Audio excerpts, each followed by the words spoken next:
Неге ме? Иә. Тағы да біреуін берсеңші. Екі. Бір папка беріңізші. Қағаш.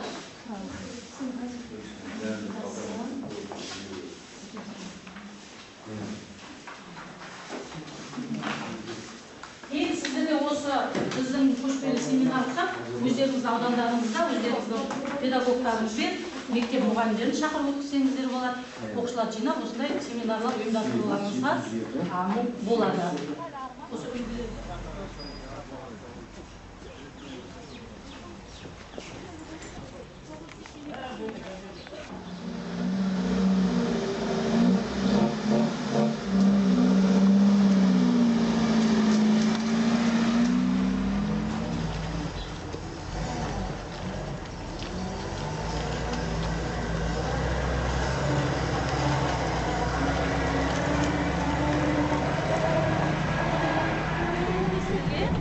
Табиғат орнына экскурсия жасаудың әдіс-тәсілдері, қандай әдіс-тәсілдерді қолданып сол туралы сіздерге қысқаша айтып кетейін дедім да. Негізі бірінші экскурсия жасаған кезде табиғат орны болсын, тарихи, мәдени орын болсын, бірінші тақырыпты таңдап алу керек, тақырып таңдап алу керек. Мысалға бүгінгі біздің тақырыбымыз табиғаты көркем, сайрамшы шатқалы деген тақырып таңдап алдық қой. Бұл экскурсиямыз табиғат орнына болып есептелінеді. Ал өткенде барған ордабасымыз тарихи, мәдени орынға деп болған соң. Бірінші жаңағы айтты тақырып таңдап аламыз. Одан кейін жаңағы нақты мақсат міндетін қойып аламыз экскурсияны. Не үшін біз сол табиғат орнын алдық? Қандай мақсатта алдық? Ол жаңағы мақсатты нақты қою керек. Одан кейін мақсатын қойылғаннан кейін біз сол тақырыбымызға байланысты әдебиеттерді іздестіреміз. Газет журналдардан болсын, баспадан болсын, интернеттен болсын, кітаптардан болсын, энциклопедиядан болсын, біз сол туралы материалды іздестіреміз. Одан кейін егер ол архивтік материалдарды қажет ететін болса, біз архивтерді ақтарамыз, әдебиеттерді ақтарамыз. Егер ол статистиканы қажет ететін болса, біз статистиканы іздестіреміз. Одан кейін егер ол жерде бір мысалы жәдігерлер или бір фондтар қажет ететін болса, біз соларды дайындаймыз. Одан кейін біз сол экскурсияның уақытын белгілейміз. Мысалға экскурсия қанша уақытқа белгіленген, 45 минутқа ма, 1 сағатқа ма, соның уақытын есептеп аламыз. Сол уақыттарды деп бөлеміз. Мысалға бірінші ұйымдастыруға тура кәдімгі сіздер сабақ жоспарын дайындайсыздар ғой, сол сияқты бөліп алуымыз керек. Одан кейін болу керек осындай, иә, болу керек. Одан кейін бәрін таңдап болғаннан кейін біз сол экскурсияны жүргізген кезде қандай әдіс-тәсілдерді пайдалануымыз керек, қолдануымыз керек. Соны нақтылап алуымыз керек. Оны қазір мен ары қарай докладтың соңында айтылады, қандай әдіс-тәсілдерді қолдану керек екенін. Одан кейін әдістемелік нұсқаулықтар дайындаймыз. Оған мысалға бір заңдар қажет па, или нұсқаулықтар қажет па, или ережелер қажет па, оны да біз нақтылап алуымыз керек. Одан кейін ең соңында солардың бәрін дайындап алғаннан кейін біз экскурсияның мәтінін жасаймыз. Мәтін, білесіздер, мәтін дегенді. Мәтін деген орысша айтқанда текст, қазақша мәтін дейді. Мәтін жасаймыз. Бұл мәтіндеріміз енді жаңағы материалдарымызға, тақырыптарымызға байланысты 5 бет болуы мүмкін, 3 бет болуы мүмкін, 10 бет болуы мүмкін. Одан кейін жаңағы экскурсияның мәтінін жасап, бәрін нақтылап алғаннан кейін біз өзіміздің әдіскерімізге көрсетеміз. Мына мен мынандай бүгін экскурсия жүргіземін, мына экскурсияны дайындадым деп әдіскерімізге көрсетіп, әдіскеріміз бәрін көріп, керек жерін жөндеп, мына жерін жөндеп, мына алып таста деп, ол кісі қабылдап алады. Одан кейін экскурсия бекітіледі. Түсіндіңіздер ғой, иә? Енді бүгінгі біздің мынау экскурсиямыз табиғат орнына жасалып жатыр. Табиғат орнына жасалынатын экскурсия шолулық немесе тақырыптық болып бөлінеді. Шолулық дегенді білеміз, обзорные бүкіл көлемде алынады. Тақырыптық болғаннан кейін тақырыптық именно сол тақырыпты ғана аламыз. Түсінді ғой, иә? Одан кейін осы Қазақстан Республикасының заңы бар. қорғалатын табиғат аумағы деген заң бар. Сол заңға сүйенетін болсақ, сол заңда мынандай атап көрсетілген табиғат аумақтарында құқықтық, экономикалық, әлеуметтік және де ұйымдастырушылық негіздерінің қызметі анық атап көрсетілген осы заңда. Егер сол заңмен танысатын болсаңыздар. Сондай-ақ осы заңда мынандай деп нысандарды атап көрсетілген. Мысалға экологиялық экскурсиямыз, ол жерде біз немен танысамыз? Экологиялық болған кезде табиғатпен танысамыз, сосын сол жерде сирек кездесетін бағалы өсімдіктермен танысамыз, дәрілік өсімдіктермен танысамыз. Сосын жаңағы қызыл кітапқа енген сирек кездесетін тұқымы жойылып кеткен сондай жануарлар, аңдар, құстармен танысамыз.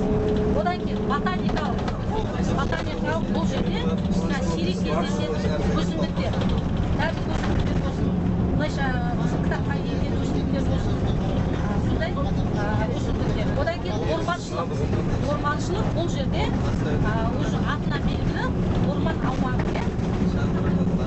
Одан кейін дендрологиялық. Бұл дендрология бәрі бұлардың бәрі байланысты. Бұл жерде жәндегі ғылыми или тарихи мәдени мағынасы бар. Или өсімдік болсын, или дәрілік өсімдік, или бұталы өсімдік, или кішкентай жәндегі жапырақ болсын, или тал болсын, солардың естен қатысы. Одан кейін гидрологиялық дейді. Гидрогеологиялық. Бұл жерде гидрогеологиялыққа су айдындары жатады. Су айдындарын білеміз, е? Одан кейін геологиялық и морфологиялық дейді. Бұл жерде ғылыми маңызы бар экологиялық феноменалар. Енді мысалы қазір біз бара жатқан мемлекеттік нысандарды мынандай түрлерге бөлуге болады екен. Соны қазір сіздер айтасыздар, мен айтамын. Табиғи қорық, ұлттық парк, табиғи ескерткіш, қорық аймақтары, жануарлар паркі, ботаникалық өсімдіктер, дендросаябақ. Осының ішіндегі біз бара жатқанымыз ұлттық парк. Енді осы аумақтарда негізі бұл мемлекеттік болғаннан кейін ол жерге жәндегі тек рұқсат арқылы, жәндегі сол мекеменің рұқсатымен келісім арқылы біз сүйерлерге барып осындай экскурсиялар жасауымызға болады екен. Енді мен сіздерге жәндегі экскурсияның мазмұны бойынша қандай бөлімдерге айтып кетейін. Экскурсияның мазмұны бойынша бірінші тақырып толық ашылу керек. Жаңағы біз таңдап алған тақырып толық ашылу керек. Түсінді ғой, е? Одан кейін екінші экскурсияның мақсаты анық көрсетілу керек. Үшінші экскурсияның мәтіні қазіргі заман талабына сай, қазіргі баспасөз материалдарында жарияланып жатқан сол материалдар сол мәтінде бәрі көрсетілу керек. Одан кейін жәндегі сілтемелер болу керек. Сілтеме дегенді қалай түсінесіздер? Олар жәндегі әдебиеттер, дерек көздері, мұрағат құжаттары, жәндегі басылымдарда кездесетін материалдар. Енді экскурсияны жүргізу әдістемесі бойынша екі топқа бөлінеді екен. Бірінші әдіс тәсілдерді қолдану. Және айтты ғой, біз әдіс тәсілдер. Мысалға экскурсия жүргізгенде қандай әдіс тәсілдерді қолдануға болады?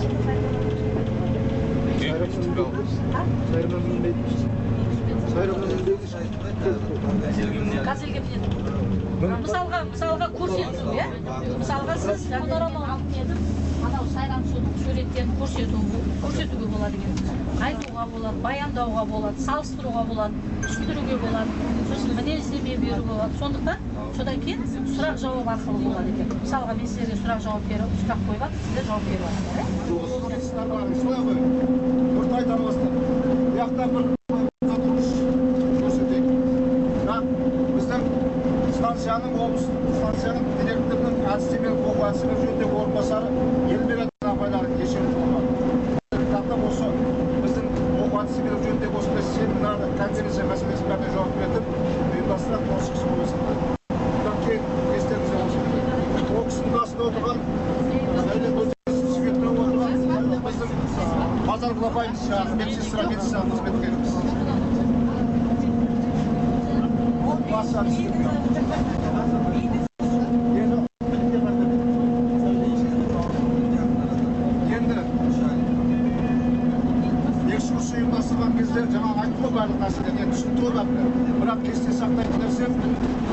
ауданға жаңағы белгі бір тақырыпты бақылап алып берді. Енді сол жерде белгі бір бағыт, мысалы сайрам су бағыты немесе отырарды бензебады келіп, сол ауданға, сол объектіге жеткенге дейінгі елді мекендеріне таныстырып өтсіз. Мысалы Төлеби ауданы өтіп жатса, Төлеби ауданының экономикалық, әлеуметтік жағдайын, демографиясы, халықтың саны, немен айналысады, шаруашылық қандай, кішкене мағлұмат беріп өтулеріңіз керек.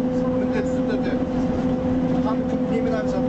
Бала барған кезде, сол барған кезде жаңағы мәтінін айтып қой, текст материал. Мысалы үшін, сайрам суға 45 минут мәтін дайындалды ма, сол жерде айтасың. Оған дейінгі мәселе экскурсия өзі отырғанда оқушыларды қызықтыру үшін бірінші мәліметті кейін сонымен қатар тағы да тек қана жаңағы текст алып мынандай беру емес, ол жерде әңгіме, тағы басқа ойындар, балдарды көндіріп отыруымыз керек деп, сонда жаңағы өздерінің жаңағы бағдарламаға кішкене түртіп қойып, соны осындай жерде осыны өткіземін, мынандай жерде мынаны айтамын, анекдот айтуға да болады, балдарды көңілдерін сабақта сәттілігі болады, сондайларды пайдалануға соны естеріңізде сақтаңыздар.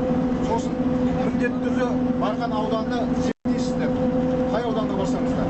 Сол аудан туралы айтып жаңағы мағлұматты түгел ең құрғанда бір 5-7 минут мағлұмат беру керек. Қысқаша.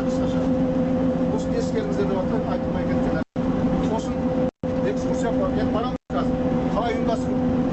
Тарих орынға бөлектетіп ол мәтінді көріп. Табиғат орындарында барған кездегі жаңағы өсімдіктер дүниесі, жануарлар дүниесі бар, фаунасымен флорасын таныстырып, соны кейінгі қазір ары қарай барған екен Айбол айтып, техника қауіпсіздігі дегенде болады.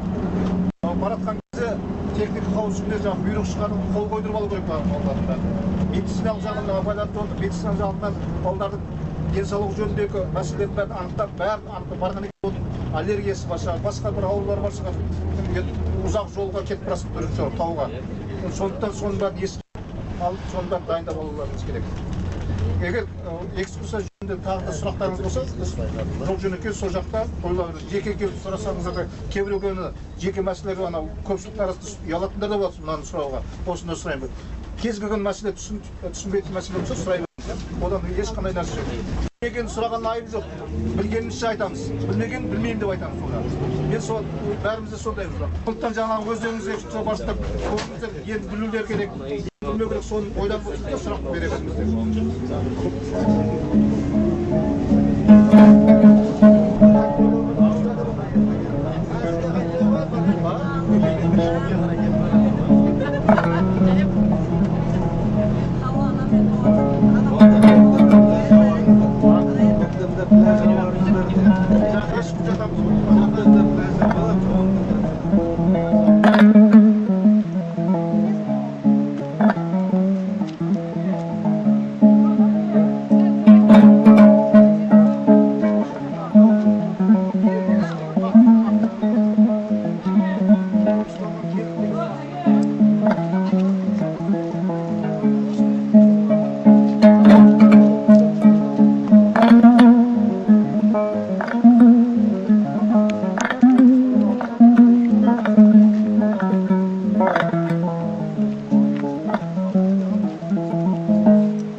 Тәжірибе жүзінде көріп бастық. Көрдіңіздер екен. Енді мына Сайрам Өгем ұлттық паркының қызметкері Осман сіздерге осы қай жақты қалайсыздар, сол жақта бір 2 сағаттың көлемінде экскурсия ұйымдастырып береді. Керек сұрақтарыңыз өсімдіктер дүниесімен қаласаңыз, жануар дүниесі бар, осы парк туралы барлық мағлұматты осы жерден сұраңыздар.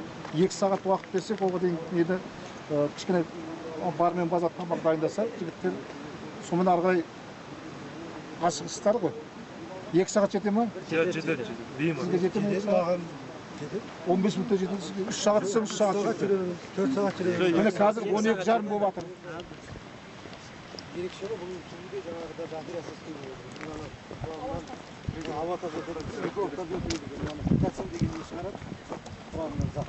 Yoqda qanday jonivorlar bor hozir?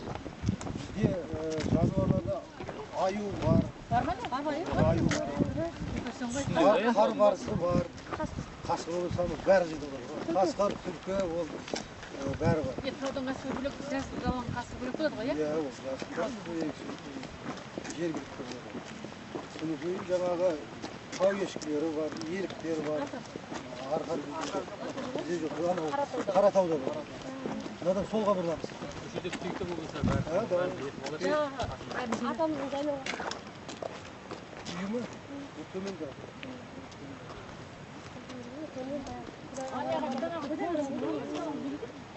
Құдайым осындан жеп келесің, бірінші орында.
Мынау Сайрамсу өзені ғой. Бұл Сайрамсу өзенінің басы алатын жері осы.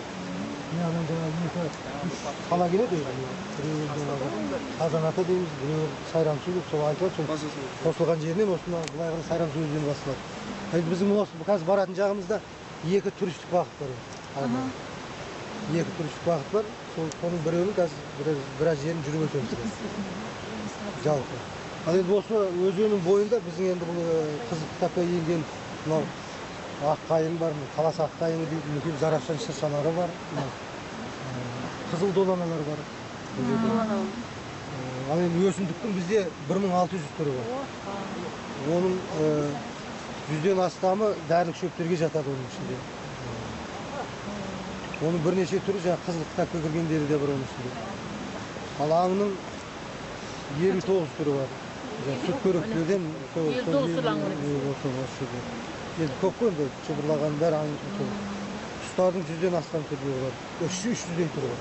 300-дей түрлері бар. Мүмкін біздің ең ерекшелігі бізде жаңа мейізбір суыру деген бар. Немене? Мейізбір суыру дейді ғой. Тау тышқаны дейміз ғой. Тау тышқаны дейміз, оның халықаралық неде мейізбір суыру дейді. Ол дүниежүзілік қызыл кітапқа енген бұл. Емдік қасиеті оның үшін. Оның емдік қасиеті бар. Сондықтан жаңағы ол жаңағы ендемік қой. Осы жалғыз осы біздің осы аймақта ғана өсетін. Басқа жерде жоқ осы өсетін. Бірақ жерде өседі. Біздің осы таудың аймақта өседі. Иә, бір жағы жаңағы құрылу себебі де соны қорғауға құрылған. Ол фауна флора жаңағы осы мейізбір суырып қорғау үшін құрылған ғой. Сондықтан ол жаңағы өте жаңағы бірақ жерде өсетін нәрсе ғой ендемік. Арыста барасыз ба? Иә, ол арыста.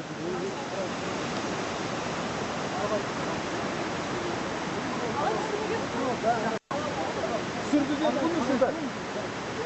Сүрдіден ғой сені? Барбарис дейді, орысша барбарис. Қазақша түрік дейді. Қапқара, одан тағы бір романтик әжіп.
Usta altta жатады.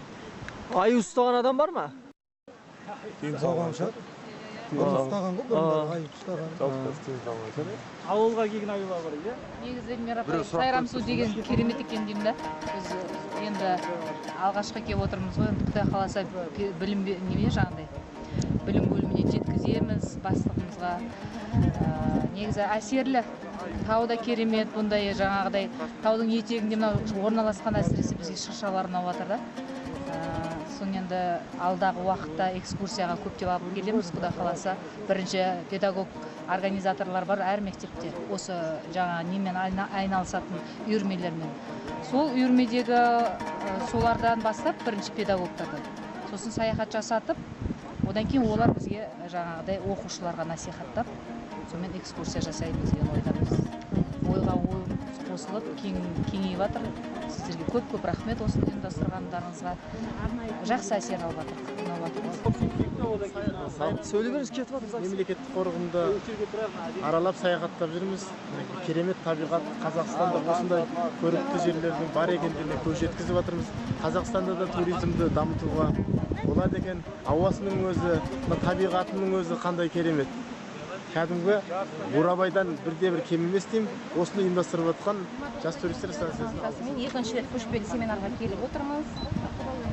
Бұл екі бастама ғой, ары қарай жалғасын табады деп ойлаймыз. Себебі біз алдыменен мұғалімдерді шығарып, табиғаттың тамаша жерлеріне саяхат жасап, мұғалімдерді естіп жатырсыздар.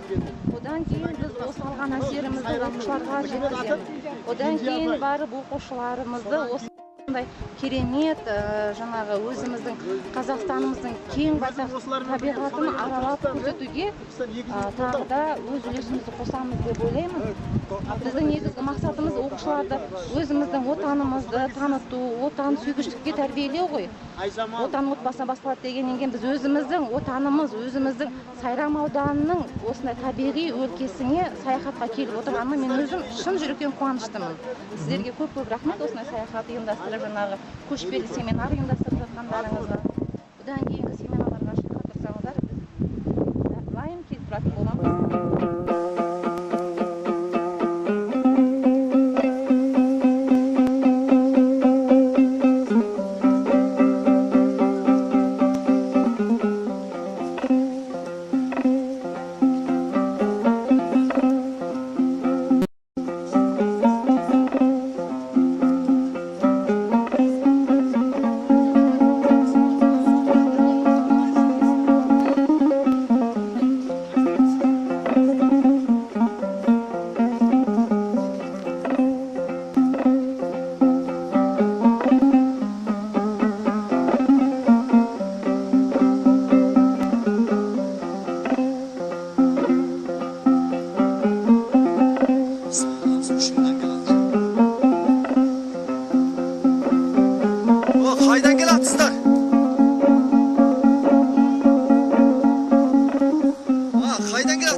өлкөмүз табиғат орнынан еңсүксө жоргулдасын нәрсе тақырып өткен облыстық көшпелі семинарға қатысушылар бүгінгі семинардың қорытындысы бойынша қорытындыланып енді сіздерге семинарға қатысқандарыңызға сертификат тапсыруға рұқсат етіңіз дейді.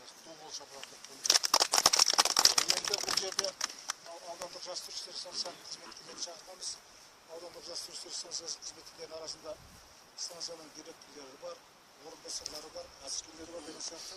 Сондықтан бірінші сертификатты енді өз жоқ болса да деп бірінші сертификатты мынау жас үлкен сыйлаймыз. Қазақпыз, дәстүрсіз сыйлауымыз керек. Отырар аудандық жас туристер станциясының директоры Молдашев Мен ала берейін, өзім апарып берем. Анау соғыстан бар емес пе? Соғыстан ба?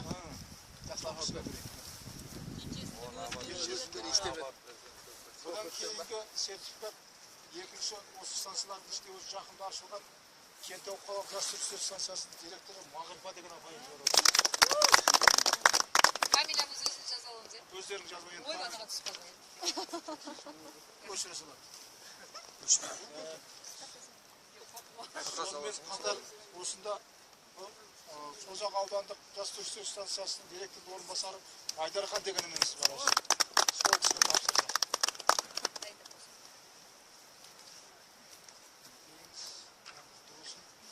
Енді мынау тауда сертификат алуды бір уақыт сіздерге де бір уақыт, маған да бір уақыт тапсырды. Одан кейінгі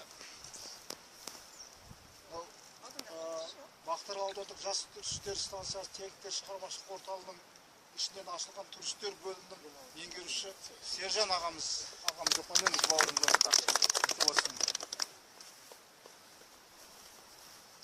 Одан кейінгі бөлім меңгерушіден кейін әдіскер жүріп қашанда Шаран аудандық жас туристер станциясының әдіскері Кенжей қарындасымыз ғана.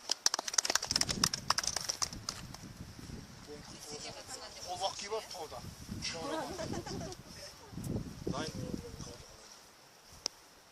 Одан кейін енді мынау аудандар алды. Мен байқап көріптім, одан кейінгі ауданда Түркістан орны алды. Киелі Түркістаннан.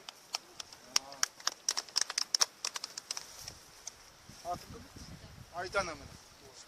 Қандай қарап тұр. Осы болсын. Одан кейін кезде Түркістаннан кейін Қазығұрттан бар ма? Кейін Қазығұрттан.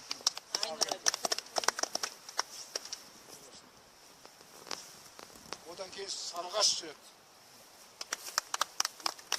Ал бері түсір. Түсір оны жөндеп. Қайта түсір. Ал бері Сарыағаш келеді. Одан кейінгі жүреді. Біз Мақтааралдан балауса. Қазір берілмеген бірінші, бәріне бір ауданға бірінші берді. Шардара бар. Шардара. Төлеби қап кетпесін. Ой, сразу Төлеби. Жалаң аяқпыз. Жалаң аяқ киіп отқан қыздар бар. Туған жердің топырағы да. Аяғына түсірсек, жалаң аяқ кептін деп айтады. Барлық аудан алдау деймін бәрі. Енді шеттен шақырамыз. Одан кейінгі бірінші бастаймыз жаңа кімге бердік бірінші? Отырар ауданының. Нұрсұлтан деген жігіт. Енді Мақтаарал одан кейінгі. Мақтаарал Балауса деген қызымыз. Төлеби ауыстырып жіберейін.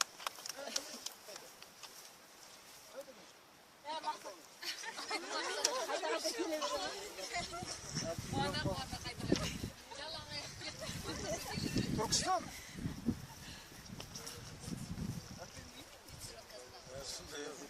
Сарыағаш бар ма тағы бір? Бар. Кім өді? Мен ғой? Біреу директорге. Шығына, я? Директор өзі кесін. Дұрыс па, шәріптерді көріп. Кентау.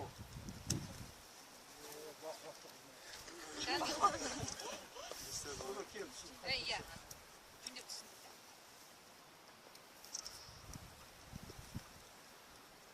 Енді кім қалды? Сайрам алды ма? Бар. Сайрам қазығыз біреу. Қазығыз екеу алды ғой? Қайдан тұрасың ба? Қам былай тұр.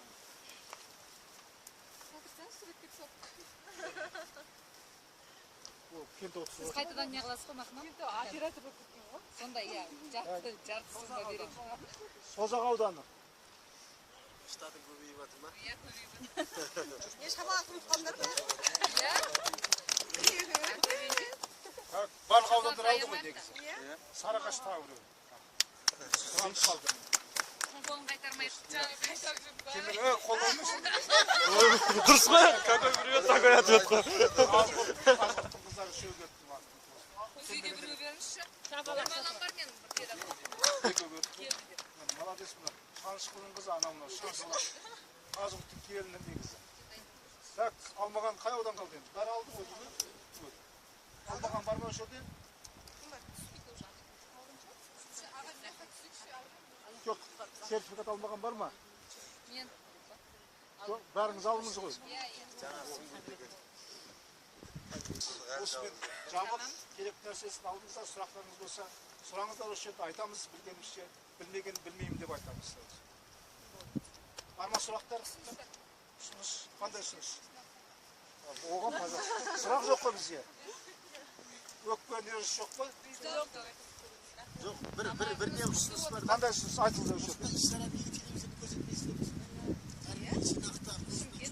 Енді қараңыздар, біз қазір түсіріп атып, не қылып атып, осындай нәрсені бар келетіне шақырамыз. Үлкен шара болса да облыс деңгейдегі.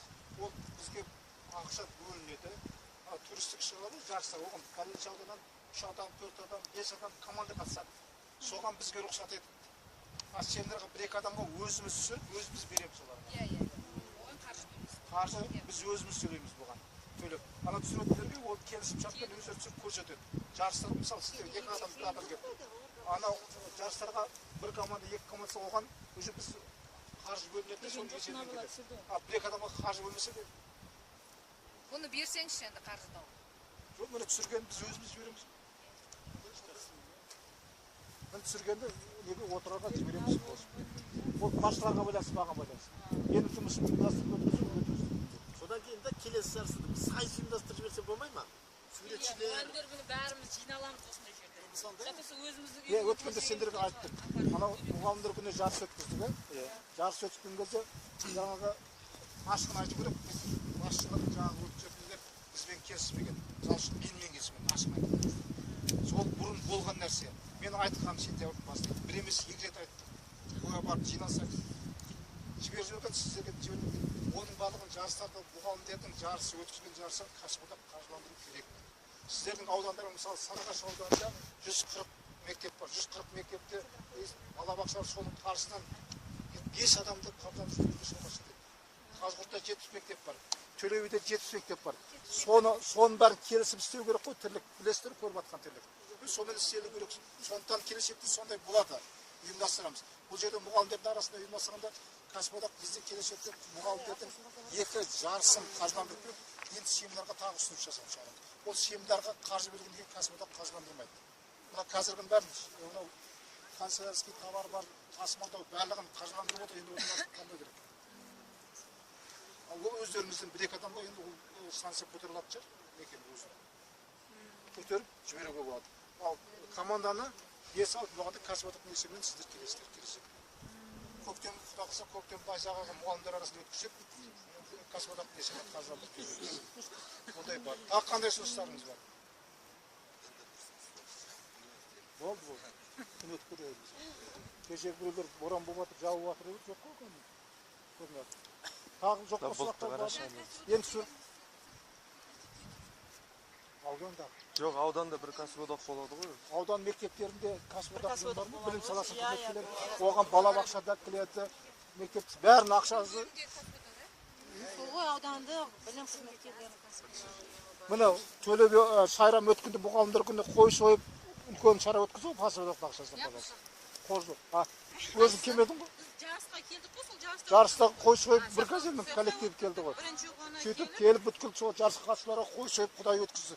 Дымлама жасап өзің келмедің. Кім кінәлі? Қой жүрмеді. Районада білім бөлімі өздері келіп қалды. Енді мұны сайрам аудан бастамасын бастады. Қойды сойды, бүткіл аудандарды шақырды. Тамағын берді. Ертесті мұғалімдер күніне анау Қазығұртта келем деді, ауырып келе алмайды. Енді ары қарай өздеріңіз ойлайсыз. Менде бір ұсыныс бар да. Шықты да палатка бермей қойды мен әкеме. Бір ұсыныс бар. Мысалы ше, біз бір-бірімізбен тәжірибе алмасамыз, сонда мысалы жаңағы әр ауданның несін, тынысын білгім келеді, мен өзім. Жоқ, бірінші сонда бір семинарларыңызды әр ауданға қойсақ, ұйымдастырсақ қалай болады? Ол мынандай болып жатыр. Әр ауданда өткізу үшін мысалы қараңыздар. Бірінші кезекте біздің міндет қазір осы қараша желтоқсан айында сіздердің барлықтарын құжаттарыңыз бар ма? Соның бәрін бір жүйеге келтіріп алу керек. Міндет бірінші міндет.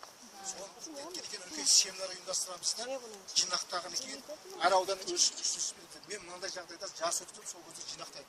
Бұл аудандарға байланысты. Бұл аудандар бізбен келісіп жұмыс істеу керек. Мысалы, Түлкібас ауданы немесе Сайрам ауданы өткізе ме? Мынандай семинар беріп жатырмын. Сөйтеміз біз сіздерді шақырамыз соған. Ол жерде Сайрам ауданы өткізеді. Сіз жылдық жоспарыңызға енгізсеңіз. Біз енгіземіз, бар ондай. Ол аудандарға байланысты. Мысалы, Төлебай немесе Төлебай Түлкібас Қазығұрт ауданы өткізем дейміз, семинар мындай беремін. Көрсетем өзім жұмысын десе, біз шақыртып, ол өзіңіз істейміз, біз арқылы облыс арқылы. Жаңа ауданға алып тәжірибе алмасып. Жоқ, сіз жылдық жоспарға қойып қойсаңыз, мысалы, қаңтар төлеби, анау мынау. Жоқ, ондай міндет дей алмаймыз. Ол әр аудан өзінің жоспарда қояды. Жоқ, мысалы облыстан да біз Гарановға неғаған кезде бізге жылдық жоспарда сендерде пәрленге семинар қойып қойғанбыз мынандай тақырыпта дейді. Соны қою үшін біз сіздердің жұмыстарыңыз бір жүйеге келтіріп алуымыз керек биылғы жылға. Соны қолға алып үш ауданға бардық. Енді соны жүйеге келтіргеннен кейін біз әлде анау мектептегі программа сен ойлан, мектептегідей емес бұл жерде. Мектептен тыс мекеменің өзінің ережесі бар. Өзінің тәртіптері бар. Сонымен жүреміз. Мектептегі деп салдана қараны тексерсе, районда тексерсе, мектептегідей емес. Бізде ондай нәрсе емес. Жарыста басқа нәрсе. Жарыс қойылып қояды ол біз анау облысқа барды деген бізге бірден қатысты республиканың ешкілер басқаша жүреді барлығы. Сабақта, расписаниеде бәрі басқаша. Бәрі түсінігі жаңағы районда мектептің несімен тексерді, сендер сөйтір. Сендер ондай емес. Сіздерге қолдарыңызға келген мектептен тыс мекеменің ережесі бар, өкіметтің қаулысы бекіткен. Одан кейін оған министрдің бұйрығы шыққан тағы ереже бар. Соның негізінде жүруіміз керек. Ана мектептіке мен бағынбаңыздар сіздер. Сонымен біз айтады, сонымен жүрсеңіздер ешкім ештеңе демейді сіздерге. Оны айтып атып, оны соны қолға алу үшін кеше көрсетіп кеттік, біраз көрсетеміз. Мынау ереже, мынау сонымен қағидамен жүрсін. Жаңа Гаронның білгіш методисте басқаша ешнәрсе демейді. Көрсетіңіз ереже. Жоқ, мен айтайын деген былай болып тұр да. Мысалы, мынау жаңа Шардара не бар ғой жаңа тағы да аудандар. Ол жаққа бармағанбыз да, мысалы туысқанымыз да жоқ болған соң ол жаққа бармаймыз. Жоқ, бару үшін. Мысалы Кентауға келмегендер де бар екен. Осы Шымкентте тұр. Жоқ, мысалы өткізу олар сондай дәрежеге жету керек. Сосын барып шақырылады аудандар. Мынандай өткізіп жатырмыз. Оған жете алған жоқ қой әлі документациясы туралы. Енді не қылады? Енді қолға алып жатыр. Дағысын 15-ші ұстаямыз. Міндеттейміз. Енді оған да жаңағы